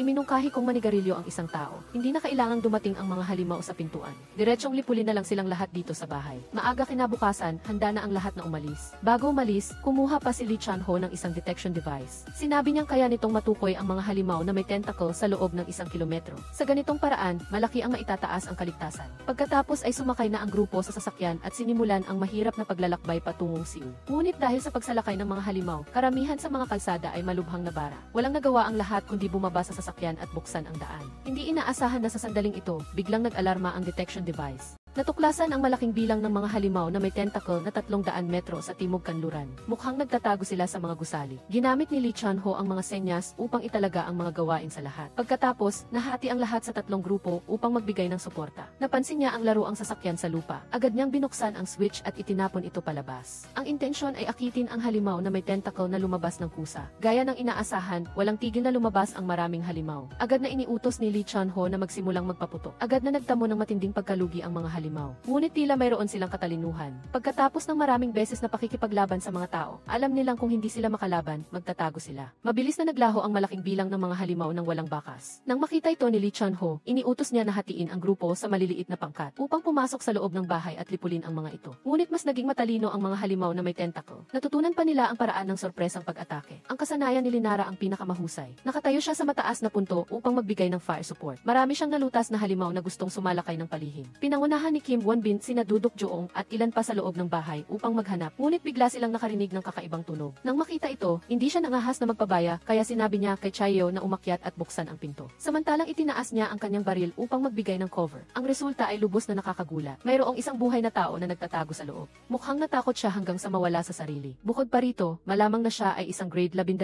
student mula sa ibang base. Hindi siya umimik kahit gaano pa sila magtanong. Ang kanyang mga mata ay blanko rin. Sa sandaling ito, bumalik na rin si Lee Chun-ho. Nagdala rin sila ng 2 nakaligtas. Huwag mong apakan. Huwag mong apakan. Hoy, paumanhin, huwag mong apakan ang kaibigan ko. Napakasama ng mental na kalagayan ng babaeng estudyante. Hindi siya tumitigil sa pagsigaw. Tila umabot na siya sa limitasyon. Mabilis siyang nawalan ng malay. Pagkaraan, sinundan ng lahat ang mapa patungo sa isang kalapit na paaralan. Mayroong isang bagong karatula na nakasulat na shelter no 8 dito. Ngunit tila nasira na ito ng mga halimaw. Puro sirang katawan ang nasa lahat ng dako. Pumasok ang lahat sa loob ng gusali upang imbestigahan ng lubusan. Mula sa basement ay bumangon ang isang nakakasuklam na amoy. Malamang ay matagal na itong bumagsak. Sa lupa ay mayroon pang mga laruan ng bata. Ang tanawing ito ay hindi maiiwasang magdulot ng pagdududa sa mga estudyante. Magiging ganito rin kaya ang kanlungan ng kanilang mga magulang. Matapos ang isang pagsisiyasat, nakita na walang panganib. Agad na nagpahinga ang lahat doon. Tinanong ni Lee Chun-ho ang tungkol sa 3 estudyanteng natagpuan kanina. Sinabi nilang pinadala rin sila sa Seoul upang tumulong. Ngunit sa daan, nakaranas sila ng pananambang ng halimaw. Sa huli, sila na lang ang nakaligtas. Kinailangan ni Lee Chun-ho na aliwin sila ng ilang salita at pagkatapos ay tumalikod at umalis. Ngunit ang babaeng estudyante ay nakatitig sa kanyang likod. Sa lihim, mayroon siyang bakas ng puot. Unang inayos ng lahat ang mga labi sa loob ng gusali. Nagpadala sila ng 2 tao sa bubong para magbantay. Pagkatapos ay kumain sila ng hapunan at naghanda ng matulog. Pinaghandaan pa nila ng pagkain ang babaeng estudyante. Ang resulta, hindi man lang siya nagpakita ng pagpapahalaga. Habang naroroon ang lahat, tumalikod pa siya at lumabas para palihim na kumuha ng baril. Mabuti na lang at hindi mapakali ang class president kaya sinundan niya ito. Tinanong ng class president kung bakit siya kumuha ng baril. Ang Ang resulta, hindi siya umimik, direkta niyang itinaas ang baril at nagtangkang magpakamatay. Nang makita ito ng class president, nagmamadali siyang mahinahon na inalo ito. Malapit na sana niyang ibaba ang baril. Hindi inaasahan na sa sandaling ito ay lumitaw si Lee Chun-ho. Agad itong lalong nagpasiklab sa kanya. Sa pagkakataong ito, itinutok pa niya ang baril kay Lee Chun-ho. Points. Ano ba talaga ang silbi ng mga iyon? Ano ba ang silbi ng mga iyon? Hindi na ako maniniwala. Kasalanan ninyo lahat. Kasalanan ninyong mga matatanda kaya nawala ang lahat. Nawala na ang lahat ng kaibigan ko. Kayo ang sumira sa kanila. Sa huli, walang nangyari kay Lee Chun-ho. Sa halip, nasugatan si Kim Won-bin. Ngunit sa kabutihang palad, sa balikat lang ang sugat. Mabilis na naakit ng tunog ng baril ang lahat. Napatulala rin ang babaeng estudyante sa tanawing ito. Habang umiiyak siya ng labis sa sakit, nagmamadaling lumapit si Chae-eo at maingat na kinuha ang baril. Upang maiwasan na magwala siya at saktan ang iba. Ngunit dahil nasugatan si Kim Won-bin, ang misyon sa Seoul ay pansamantalang ipinagpaliban. Tinipon ni Lee Chun-ho ang lahat sa hating gabi. Sinabi niya na magpahinga sila ng maayos ngayong gabi at sa madaling araw ay babalik sila sa base. Dahil nakita na nila ngayon na napakatalino ng mga halimaw na may tentacle. Ang pagpunta sa Seoul ay parang pagsuong sa kapahamakan. At tungkol sa parusa para sa paglabag sa utos ng militar, siya mismo ang magpapasa ng lahat ng responsibilidad. Nang gabing iyon, sina Chae-eo at Linara ay nagbabantay sa bubong. Hindi inaasahang natuklasan nilang may halimaw na may tentacle na 2 kilometro ang layo. Patuloy pa itong nagliliwanag. Tumingin sila sa langit, mayroon palang isang malaking bola ng karne na patuloy ding nagliliwanag. Mukhang nagpapadala sila ng isang uri ng senyas sa isa-di-isa. Parang military reconnaissance operation. Hindi pa lumalabas ang malaking meatball sa araw. Malinaw na ang kasalukuyang intensyon. Malamang sila ang target. Bukod pa rito, napapaligiran na sila ngayon. Agad na nagplano si Lee Chun-ho ng isang operation. Nakakita ang lahat ng maraming bomba sa shelter. Pagkatapos ay itali ang mga frozen na bala sa itaas. Bagaman hindi kayang sirain ng ganitong uri ng bomba ang malaking meatball, hindi problema ang pagpapalipad ng mga tentacle monsters. Sa huli, bawat isa ay nakakuha ng 2 kahon. Inutusan ni Lee Chun-ho na maghiwalay at kumilos sa lahat ng palapag at kwarto. Kailangan nilang patumbahin ang mga tentacle monsters sa isang beses. Pagkatapos, nagtipon ang lahat sa silid-aklatan. Pumunta naman si Kim Won-bin sa electrical distribution room ng pangunahing gusali. Nagsimula ng maayos ang plano. Ang ilan ay responsable sa pag-install ng mga pampasabog. Ang ilan ay responsable sa pagkonekta ng mga wire. Nang marinig ito, natakot si Lee Chun-ho dahil wala ng oras upang mag-install ng mga bomba. Dali-dali niyang inutusan ang lahat ng estudyante na mabilis na umatras. At sinabi kay Kim Won-bin na i-on ang alarm ng shelter. Sa ganitong paraan, lahat ng halimaw ay maaakit sa pangunahing gusali. Kaya mapoprotektahan ang kaligtasan ng mga estudyanteng tumakbo sa silid-aklatan. Si Lee Chun-ho naman ay naiwan mag-isa. Kasabay nito, matapos marinig ng mga tentacle monsters ang alarm bell, agad silang sumugod ng mas mabilis. Makikita sa lupa na puno sila ng kanilang mga anino na nagpakilabot sa mga tao. Buti na lang at nakatakbo na ang lahat ng estudyante sa silid-aklatan. Sa puntong ito, naalala ng lahat na si Lee Chun-ho ay nagkakabit pa rin ng mga wire sa pangunahing gusali. Sa huli, naikabit din niya ang lahat ng pampasabog. Ngunit huli na para tumakbo, dumaragsa ang mga tentacle monsters. Nakita niya ito at kinailangan niyang lumiko patungo sa emergency exit. Hindi niya inaasahan na puno rin ito ng mga tentacle monsters. Bagaman ang kakayahan ni Lee Chun-ho ay pambihira. Ngunit may kasabihan na 2 laban sa isa, hindi pilay, hindi rin lumpo. Sa buong daan, lumalaban siya habang umaatras. Isang magazine na lang ang natitira. Nagkaroon din siya ng sprain sa paa. Sa sandaling ito, sa wakas ay wala na siyang matatakbuhan. Tuluyan siyang nasukol. Sa huling bala, makakatago lang siya sa isang silid-aralan. Una, tinanong niya ang tungkol sa sitwasyon ng mga estudyante. Sinabi ni Kim Won-bin na naroroon na ang lahat. Nakahinga ng maluwag si Lee Chun-ho nang marinig iyon. Pagkatapos, inutusan niya na i-activate ang bomba. Ngunit hindi niya sinasabi kung nasaan siya. Ngunit napansin na rin ng lahat ang kanyang kalagayan. Direktang gustong sumugod ni Kim Won-bin upang iligtas siya. Ngunit pinigilan siya ni Lee Chun-ho para sa kaligtasan ng mga estudyante. Sinabi niya na labis siyang humihingi ng paumanhin sa pagkasangkot sa mga bata sa gyera. Ngunit nakaramdam din siya ng labis na ginhawa. Dahil gayon ay kaya na nilang protektahan ang kanilang sarili. Nagbigay si Lee Chun-ho ng huling utos. Inutusan niya ang mga estudyante na mabuhay para sa kanya, para masaksihan nila ang pagtatapos ng digmaan. Pagkatapos, agad niyang pinatay ang walkie-talkie. Lahat ay labis na nalungkot, ngunit hindi maaaring mamatay ng walang kabuluhan si Lee Chun-ho. Sa huli, pinindot pa rin nila ang detonator. Isang buwan na ang lumipas. Si Kim Won-bin ay dinala pabalik sa base dahil sa kanyang mga sugat. Hindi rin pumunta sa Seoul ang mga bata. Sa halip, nanatili sila sa lungsod upang ipagpatuloy ang pakikipaglaban sa mga halimaw. Pagkatapos ng panahon ng pagsasanay na ito, ganap silang nagbago. Ang mga mata ng bawat isa ay puno ng determinasyon. Ang kanilang pagtutulungan ay napakahusay din, nahahati sila sa 3 pangkat. Ang combat team ang responsable responsable sa paghahanap at pagpatay ng mga tentacle monster araw-araw. Ang patrol team ang responsable sa paghahanap ng mga supply sa paligid. Bawat araw, 2 hanggang 3 tao ang nananatili sa bahay para magbantay. Sa gabi, sabay-sabay silang umuuwi. Una, inaalagaan nila ang kanilang mga armas at kagamitan. Pagkatapos, hinahati nila ang hapunan. Dahil sa kakulangan ng supply, bawat isa ay nakakatanggap lamang ng isang lata ng dilata. Gumawa din sila ng maingat na isang krus. Nakasabit doon ang mga larawan ng kanilang mga kasamahan na namatay. Pagkatapos ng hapunan, lahat ay pumunta upang taimtim na manalangin. Bukod pa rito, mula nang lumabas sila noong nakaraang buwan, biglang nasira ang kanilang mga radyo. Hanggang ngayon, hindi pa rin sila makakontak sa labas. Bukod pa rito, habang lumilipas ang panahon, paubos na rin ang kanilang mga bala. Nagkataon na nakatuklas ang patrol team ng isang bilangguan. Akala ng lahat na maaaring may mga radyo, armas, at bala sa loob. Kaya nagpasya silang imbestigahan. Ngunit bago iyon, mayroon pa rin pang araw-araw na regular na programa ng pagboto. Ang minorya ay sumusunod sa mayorya upang pumili na manatili at lumaban o ipagsapalaran ang pag-uwi. Ngunit ang resulta ay palaging manatili. Ang resulta kinabukasan, nagtipon ang lahat. Inatasan ng lider ng klase ang lahat. Pagkatapos ay umalis sila para simulan ang operasyon. Di nagtagal, dumating ang patrol team sa kulungan. Una, ginamit nila ang isang heart detecting device para sa pre-detection. Tingnan kung mayroong anumang tentacle monsters na malapit. Kaya nagsimulang maghiwalay ang lahat upang maghanap. Sa kabilang banda, ang combat team ay pumunta sa kalapit na ospital. Naghahanap ng ilang gamot na maiuwi. Sa sandaling ito, ang leader ng klase at si Jiangsu ay nasa kulungan. Biglang nakarinig ng tuloy-tuloy na pagkatok. Mabilis na nagtipon ang lahat. Nakita nila na walang reaksyon ang heart detecting device. Nagtaka sila kung may nakaligtas ba rito. Ngunit ang mga nakaligtas sa bilangguan, paano sila magiging mabuting tao? Pumunta ang grupo sa pinanggalingan ng tunog upang imbestigahan. Ang ingay ay nanggaling sa basement. Ito ay malinaw na selda ng mga kriminal. Medyo kinabahan ang lahat nang makita ito. Bagaman marami na silang napatay na halimaw, sa totoo lang ay mga bata pa lang sila. Habang maingat na sumusulong, biglang dinakma si Hirak ng isang preso. Sino kayo? Bitawan niyo ako. Ayos ka lang ba? Sino ang nasa labas? Buksan niyo ang pinto para sa akin. Buksan ang pinto. Nagsimulang magtalakayan ang lahat kung paano haharapin ang mga presong ito. Sa normal na sitwasyon sa digmaan, ililipat nila ang mga preso.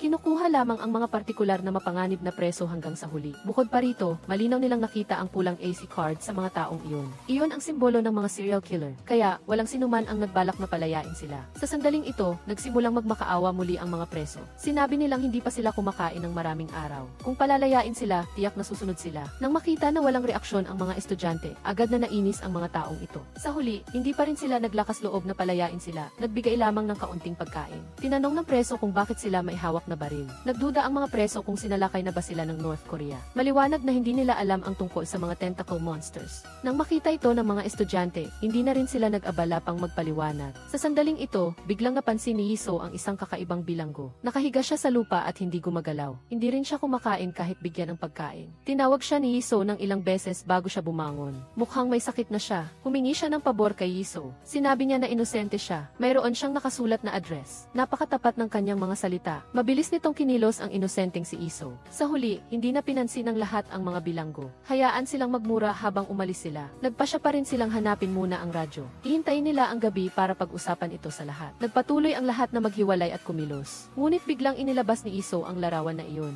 Hindi pa rin niya makayanan ang bigat sa kanyang puso. At lihim niyang kinuha ang susi. Binuksan ang selda ng mabait na preso. Uncle, masama ba ang pakiramdam mo? Uncle, ikaw na masamang babae. Bakit hindi mo binuksan ang pinto? Bakit hindi ka nakinig? Bakit mo ako ginawang masama? Akala ko mananatili ako rito hanggang sa wakas. Ang ganda ng bata. Salamat, isang putok ng baril ang narinig. Agad na napansin ng lahat ang kakaiba, kaya mabilis silang tumakbo sa selda. Ngunit sa oras na ito, nakatakas na ang lahat ng preso. At nakuha pa nila ang baril ni Yiso. May kasabihan na sa panahon ng kaguluhan, ang mga santo ang unang bumabagsak. Hindi nga mali, minsan ang kabaitan ay walang hangganan. Dahil ang kabaitan na iyon ay makakasama sa lahat. Nang dumating ang iba pang miyembro ng koponan, bihag na si Yiso ng preso. Nang makita nila ito, dali-dali nilang nilock ang malaking pinto. Kasabay nito, hiniling nilang palayain muna si Yiso. Kung hindi, aalis silang lahat doon. Ngunit hindi natakot ang mga preso. Pansamantalang walang gustong sumuko sa pagitan ng dalawang panig. Hindi siya kaibigan namin. Ano ang gusto ng gunggong na ito? Maihawak din kayong baril. Bitawan nyo, mayroon kaming 7 baril. Isa lang ang sa kanila. Hindi mo ba nakikita na bihag si Yiso? Hoy, gusto nyo bang makitang mamatay ang kaibigan nyo? Sabi ko hindi siya kaibigan namin. Ang nag-iisang aksyon na naglagay sa lahat sa panganib, anong klaseng kaibigan yan? Nang makita ng mga estudyante na nakatutok na ang kanilang mga baril sa mga presong ito, sa wakas ay natakot sila. Hindi nila kayang direktang patayin ang bihag, kaya binago nila ang kanilang estratehiya. Idinaga nila si Iso sa lupa. Pagkatapos ay sinimulan siyang hubarin ng mabilis. Malapit nang mangyari ang panggagahasa. Sumigaw si Iso ng buong lakas. Ang mga kaklase sa labas ay hindi na nakatiis. Ngayon, nasa mahirap silang sitwasyon. Kinailangan nilang pansamantalang pakalmahin ang mga taong ito. Pagkatapos, lumabas sila upang pag-usapan kung paano ito lutasin. Sa sandaling hindi alam ng lahat ang gagawin, biglang nag-alarma ang heart detecting device. 4 na tentacle monsters ang mabilis na papalapit. Kaya, nakaisip ng magandang ideya ang leader ng klase. Dinala niya ang lahat pabalik sa selda. Sinabi ng leader ng klase na maaari nilang gamitin si Iso para palayain sila. Maya-maya, inihagis ng lahat ang kanilang mga armas sa lupa. Lumapit si Gyangsu at ginamit ang susi para buksan ang selda. Kasabay nito, hiniling nilang palayain muna si Iso. Ngunit sa sandaling ito, biglang nagbago ng isip ang preso at agad nitong pinulot ang baril. Nagpanik ang mga estudyante at tumakbo. Hindi man lang nila pinulot ang mga baril sa lupa. Sa huli, nakuha lahat ng preso ang mga baril. Hindi nila inisip na tumakas ng direkta. Sa halip, tinarget nila ang mga estudyante, lalo na ang mga babaeng estudyante. Malaya silang nag-uusap sa harap ni Iso. Malaya pa nga nilang hinati-hati ang mga babaeng estudyante. Maya-maya, kinuha nila ang mga baril at naghiwalay. Sinimulan nilang maghanap sa kulungan. Ngunit matagal nang nakatago ang mga estudyante. Akala nila ang ingay ay mula sa mga estudyante. Ngunit sa sumunod na segundo, lumitaw ang mga tentacle monster. Isang tao ang hindi nakasagot at agad na namatay. Si Iso sa kabilang banda ay nagpumilit ding tumakas. Sa huli, nagtago siya sa isang aparador. Ang bilanggo sa labas ay galit na sumisigaw. Sa hindi inaasahan, bumagsak bigla ang kisam. Agad pagkatapos nito, lumitaw ang pangalawang halimaw. Nang makita ito ng bilanggo, nagpanik siya at tumakas. Gusto niyang magpaputok ngunit napansin niyang wala siyang bala. Sa katunayan, ito pala ay isang patibong na inilagay ng leader ng klase. Ngunit natagpuan ng isa pang preso ang isang pistola sa kulungan. Kasabay nito, ang 2 taong kumakain ng merienda sa labas ay nagsimula ng kumilos. Patuloy silang gumagawa ng ingay upang akitin ang mga tentacle monster na malapit. At pagkatapos, direktang nilamon sila ng tentacle monster. Sa sandaling ito, pinulot ng mga estudyante ang baril sa lupa at inilagay ang magazine. Mabilis silang tumakbo palabas upang magtipon. Si Iso ay tumakbo din palabas na walang pinsala. Hindi inaasahan, lumitaw ang presong nakakuha ng pistola. Galit na galit siya sa pagkadaya, kaya direkta siyang sumugod. Ang resulta, itinapon ni Iso ang buhangin sa kanyang mga mata na lumabo ang kanyang paningin. Hoy, babaeng masamang loob, karapat-dapat lang sa iyo. Bilisan ninyo, tapusin na natin sila. Bakit hindi pa kumikilos ang baliw na ito? Sa puntong ito, sa wakas ay dumating din ang koponan. Nang makita ang lalaking may balbas na may hawak na baril, lahat ay seryosong naghihintay. Hindi inaasahang, direkta niyang ibinagsak ang baril. Palagi akong nagtataka kung bakit lumitaw ang mga bagay na ito. Ngayon, mukhang alam ko na ang dahilan. Tayong mga tao ang pinakamagulo. Sila ay nandito para linisin tayo. Ang mga biglaang salitang ito ay nagpahirap sa lahat na maintindihan sa sandaling iyon. Mukhang hindi talaga takot sa kamatayan ang taong ito. Sa huli, umalis siyang mag-isa. Hindi na pinansin ng lahat ang lalaki at mabilis na tiningnan ang kanilang mga kasamahan sa lupa. Nang makita nilang ayos lang sila, nakahinga sila ng maluwag. Kasabay nito, ang combat team ay nangolekta ng mga supply sa ospital. Nakakita rin si Chayo ng isang video camera. Plano niyang mag-record ng ilang huling mensahe para sa kanyang mga magulang. Sa sandaling ito, biglang may narinig siyang mahinang pagtatalo mula sa likuran. Hindi siya naglakas loob na maging pabaya, kaya mabilis niyang hinawakan ang baril at maingat na lumapit. Hindi inaasahang, biglang may narinig siyang malakas na ingay. Nagtanong siya ng ilang beses ngunit walang tugon. Kaya, direkta niyang binuksan ang emergency exit. Sa likod ng pinto ay si Sohyun. Mukha siyang balisa. Gusto ni Chayo na umakyat sa itaas para tingnan. Hindi niya inaasahan na direkta siyang haharangin sa hagdanan. Mukha siyang napakakakaiba. Pagkatapos magpaliwanag ng ilang salita para lang matapos, hindi na pinansin ni Chayo. Ngunit nang umalis siya, biglang kinuha ni Sohyun ang 2 piraso ng papel. Ito ang mga balota na binoboto ng lahat gabi-gabi. Kasabay nito, nakita ni Linara at ng iba pa sa labas ang ilang sasakyan ng militar. Puno ito ng ibang uri ng bala. Labis na nasabik ang lahat nang makita ito. Dali-dali silang bumalik upang tawagin ang iba para maghanda sa paglilipat. Hindi inaasahan, biglang may narinig silang ilang putok ng baril. Agad pagkatapos nito, isang anino ang biglang nahulog mula sa kalangitan. Ang eksenang ito ay ikinagulat ng lahat, at ang nahulog ay si Sohyun na nasa hagdanan kanina. Nakita ng lahat ang 2 balota sa kamay niya. Mula noon, nagsimulang magdudahan ang bawat isa sa koponan, dahil may lihim na nagbago ng bilang ng mga boto. Kasabay nito, ang 3 kataong grupo na nanatili sa base ay nakaranas din ng biglaang sitwasyon. Isang grupo ng ibang estudyante ang nakatukla sa kanilang base. Habang naghahanap sila sa lahat ng dako, agad na kinuha ng 3 kataong grupo ang kanilang mga baril at sumugod palabas. Natakot ang mga estudyante nang makita ito, at dali-dali nilang itinaas ang kanilang mga kamay upang sumuko. Pagkatapos ng maikling pag-uusap, nalaman nilang grade 12 student din sila. Isang ganap na pagkakamali ang nangyari. Sinabi nilang pupunta sila sa Seoul dahil ligtas na raw doon ngayon. Bukod pa rito, hindi pa katagal ay inihayag ng estado ang pagkansela ng college entrance exam walang saysay na manatili at lumaban. Mas mabuting pumunta sa ligtas na lugar at iligtas ang buhay. Nagulat si Sohyun at ang iba pa nang marinig ito. Dahil nasira ang kanilang mga radyo, hindi sila nakakakuha ng impormasyon mula sa labas. Isa sa mga estudyante ang marunong mag-ayos ng radyo. Malugod siyang nag-alok na tulungan silang tingnan ito. Lumabas na hindi pala simpleng sira ang radyo. Sa halip, sinadya itong sirain. Malinaw na may ayaw na makakuha sila ng balita. Maya-maya, nagpaalam ang grupo ng mga estudyante at umalis. Gusto nilang isama ang tatlong kataong grupo ni na Sohyun. Ngunit nais ng grupo na hintayin ang pagbabalik ng lahat upang pag-usapan. Bago umalis, muling nagtanong si Sohyun tungkol sa radyo. Gustong magpaliwanag ng teknisyan, ngunit pinigilan siya ng babaeng may pulang buhok. Sinabi niyang baka nagkamali lang sila ng tingin. Ngunit kahit ganoon, nagtanim na ito ng pagdududa sa pagitan ng mga mag-aaral. Di nagtagal, unang bumalik ang patrol team ng bilangguan. Dahil sa insidente sa preso, lahat ay may kaunting pinsala. Hindi rin sila nakahanap ng bagong radyo. Pagkatapos, ibinalik din ng combat team ang bangkay ni Sohyun. Hindi makapaniwala ang lahat nang makita ito. Ito ang unang pagkakataon na may namatay sa kanila mula nang mamatay si Lee Chan-ho. Matapos ilibing si Sohyun kinagabihan.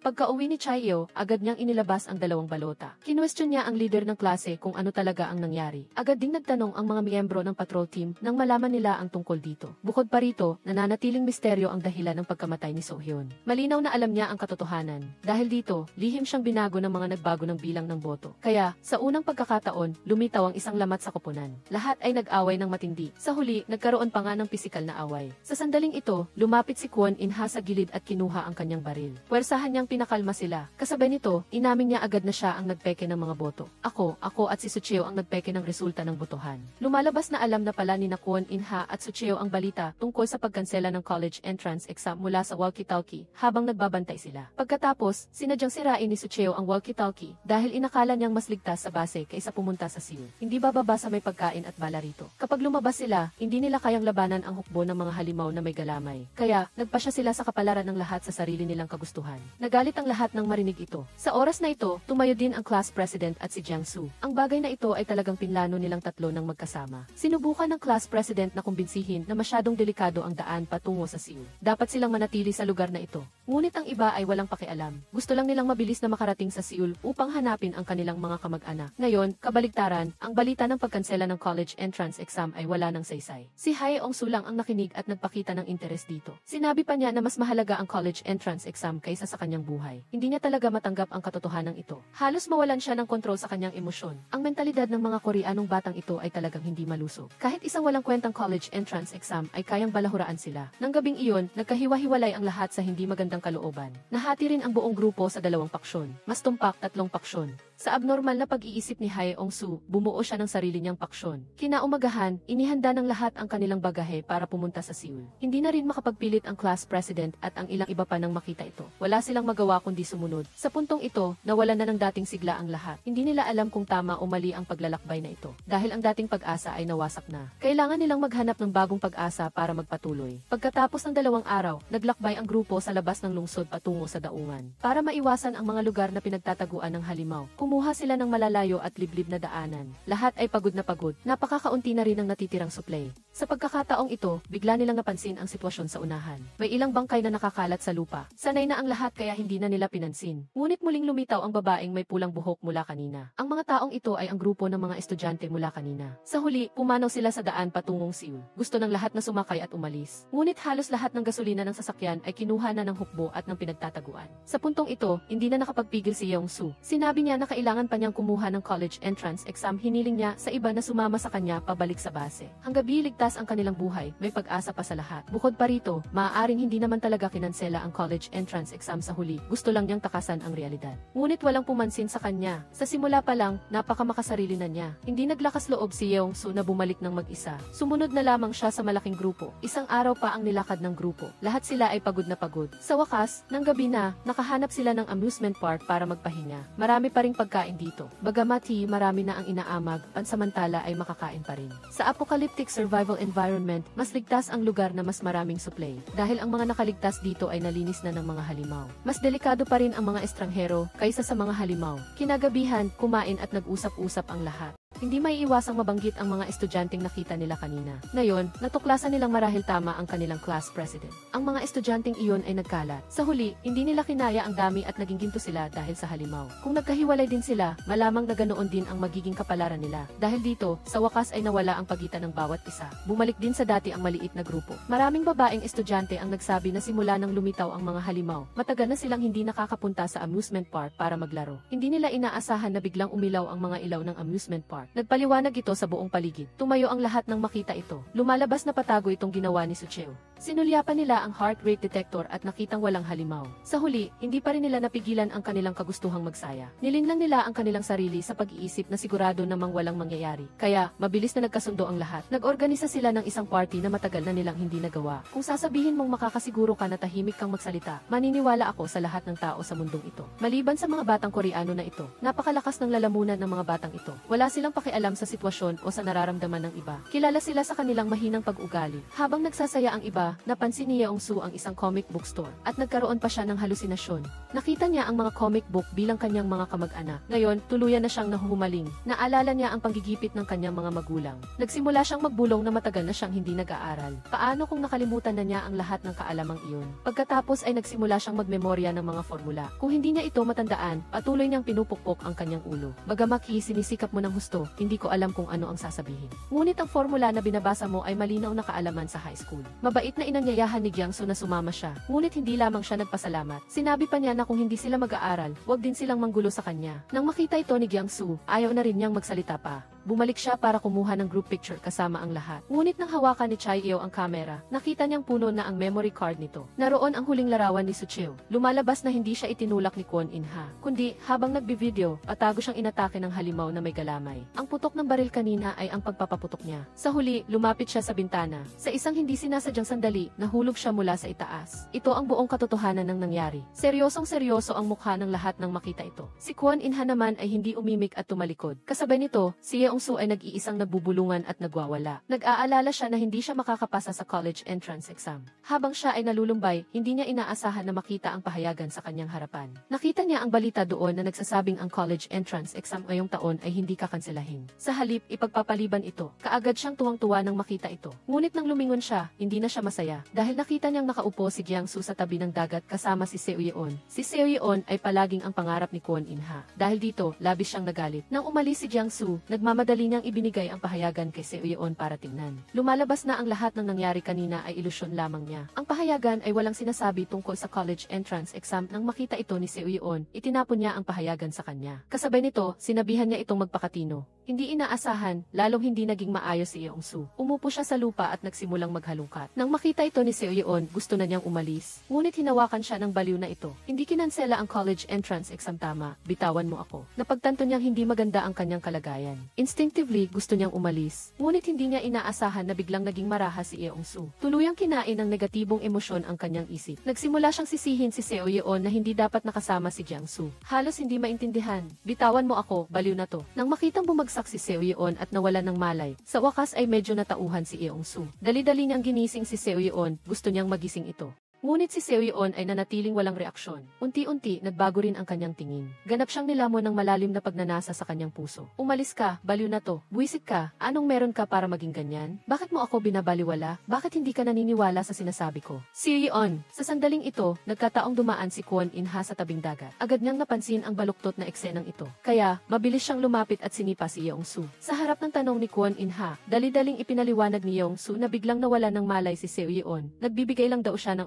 artificial respiration. Nang marinig ito ni Kwon In-ha, dali-dali siyang yumuko para suriin ang kalagayan ni Seo Yeon. Ngunit nakalimutan niya si Yeong-su sa isang tabi. Bigla niyang napansin ang baril sa lupa. Kaagad na lumitaw ang isang nalalabing ideya sa kanyang puso. Pinulot niya ang baril at itinutok sa ulo ni Kwon In-ha. Anong ginagawa ng baliw na to? Sasabihin mo ba? Sasabihin mo ba sa iba? Kung sasabihin ko, anong gagawin mo? Huwag mong sabihin. Kung hindi, patay ka sa akin ngayon. Kung sasabihin mo, tapos na ang buhay ko. Nang makita ito ni Kwon In-ha, pansamantalang sumuko siya. Sigurado niya na hindi niya ito sasabihin. Dahan-dahang ibinaba ni Yeong-su ang baril. Habang binubugbog niya ng husto si Yeong-su, biglang nagising si Yeong-su. Nang makita ito ni Kwon In-ha, dali-dali siyang bumalik. Ngunit natuklasan ni Yeong-su ang bato sa lupa. Pagkatapos magising ni Yeong-su, muli siyang nawalan ng malay. Labis na nag-alala si Kwon In-ha nang makita ito. Hindi inaasahan, biglang inatake ni Yeong-su mula sa likod. Tinamaan ng bato ang ulo ni Kwon In-ha. Magkatapat ang dalawa na may hawak na baril. Sa huli, hinila ni Yeong-su ang katawan ni Kwon In-ha patungo sa dagat upang itapon. Mabilis na narinig ng iba ang putok ng baril. Kaya, nagkumpulan silang dala-dala ang kanilang mga armas at tumakbo sa baybayin. Nakita nilang nakahiga si So-hyun sa lupa at ang isang balde ng sariwang dugo sa tabi niya. Si Yeong-su naman ay nakatayo mag-isa sa tabing dagat na tulala. Bago pa man siya tanungin ng lahat, nagsimula na siyang magpaliwanag na nanginginig. Sinabi na ang lahat ng ito ay sanhi ng mga halimaw na may galamay. Ang mga halimaw na may galamay ay biglang sumalakay. Nagmadaling naging alerto ang lahat ng marinig ito. Ngunit nakita ni Yeong-su ang problema, kaya nagpatuloy siya sa pagtatanong. Ipinaliwanag ni Yeong-su na inatake ng halimaw na may galamay si So-hyun. Si Kwon In-ha, para protektahan siya, ay sa huli ay hinila pababa ng halimaw sa dagat. Sa sandaling ito, biglang nag-alarma ang heart rate detector. Maraming halimaw ang mabilis na papalapit. Malamang na narinig nila ang putok ng baril, ngunit ayaw umatras ng lahat. Sinabi nilang kailangan nilang hanapin si Kwon In-ha bago sila umalis. Nang marinig ito ni Yeong-su, sinabi niyang nakahanap na siya. Ngunit napakadilim sa ilalim ng dagat kaya hindi niya ito nahuli. Nakita mismo ni Yeong-su ang paglisan ni Kwon In-ha. Hindi siya naglakas loob na ipaalam sa iba na matagpuan ang bangkay. Dahil ang tama ng bala ay magbubunyag sa buong katotohanan ng nangyari. Dahil sa kabilisan ng panahon, hindi na nakapag-isip pa ang lahat. Nagmadaling kinuha ng bawat isa ang kanilang mga armas at mabilis na umatras. Sa sandaling ito, bumuhos ang malakas na ulan. Mabilis na nahugasan ang malaking balde ng dugo sa lupa. Nagpatuloy ang grupo sa paglalakad sa gitna ng ulan. Sumunod din si So-hyun na nalilito. Tinanong siya ng lahat kung ano ba talaga ang nangyari. Ngunit nawalan na siya ng malay kanina. Nakita lang niya ang anino ni Kwon In-ha. Tungkol naman sa mga nangyari bago siya nawalan ng malay, sa kasamaang palad ay nagkaroon siya ng pansamantalang amnesia. Di nagtagal, nakakita ang lahat ng paaralan. Kaya nagpa siya silang magkubli mula sa ulan at umalis kinabukasan. Dahil sa misteryosong pagkawala ni Kwon In-ha, lubhang nalulumbay ang lahat. Alam nilang mahusay lumangoy si Kwon In-ha. Hindi siya madaling mamamatay sa dagat. Bukod pa rito, kahit bangkay, lulutang ito sa ibabaw ng dagat. Kaya nagpa siya ang lahat na bumalik at maghanap kinabukasan. Kailangang makita ang tao kung buhay at ang bangkay kung patay. Ang pangyayaring ito ay lalong nagpatindi sa tensyon ni Yeong-su. Sa sandaling ito, biglang may naalala si So-hyun. Nang makita niyang lumingon si Yeong-su sa kanya, dali-dali siyang umiwas. Nang makita ito ni Yeong-su, mag-isa siyang umalis ng silid-aralan.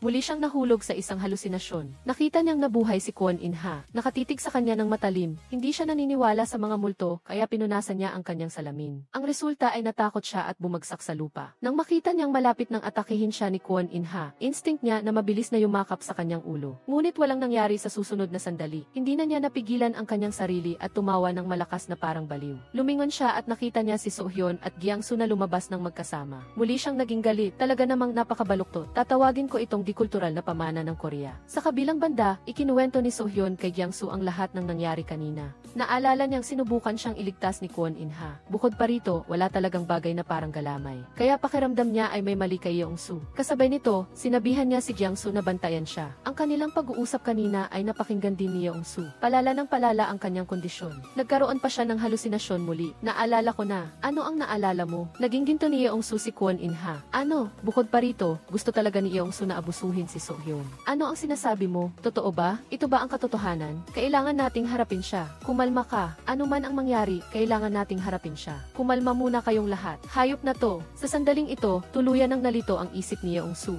Sa totoo lang, hindi naman talaga siya pinag-uusapan ng lahat. Sa halip, ini-imagine nila ang buhay pagkatapos ng digmaan. May nagsabing gusto nilang maligo ng mainit at komportable. May nagsabing gusto nilang kumain ng masarap na pagkain. At mayroon ding nagsabing gusto nilang matulog hanggang gabi. Nangako pa ang lahat sa isa't isa na tiyak na magtitiwala at magpoprotektahan sila sa isa't isa. Magkasama silang mananatili hanggang sa araw na iyon. Sa sandaling ito, biglang napansin ni Yeong-su. Lumabas si Yeong-su ngunit hindi pa bumabalik. Gusto niyang lumabas at hanapin siya. Ngunit pagkabukas pa lang ng pinto, anong nangyari kay Yeong-su? Yeong-su, paumanhin. Ngunit kailangan kong makapasok sa kolehiyo. Kaya pala ikaw. Matapos ang isang sunod-sunod na putok ng bala, hindi na nakakilos pa ang lahat para lumaban. Sila ay sunod-sunod na bumagsak. Sa huli, iilan na lamang ang nakatakas sa likod na pinto. Ngunit patuloy na hinabol sila ni Yeong-su. Ang mga nakatakas ay bumagsak din sa zero zone. Agad na itinutok ni Yeong-su ang baril kay Bora. Nang makita ito ni Bora, dali-dali siyang yumakap sa kalaban at nagmakaawa. Sinubukan niyang kumbinsihin siya sa pamamagitan ng pagkakaibigan. Ngunit siya ay isang taong may pusong bato. Sa sandaling ito,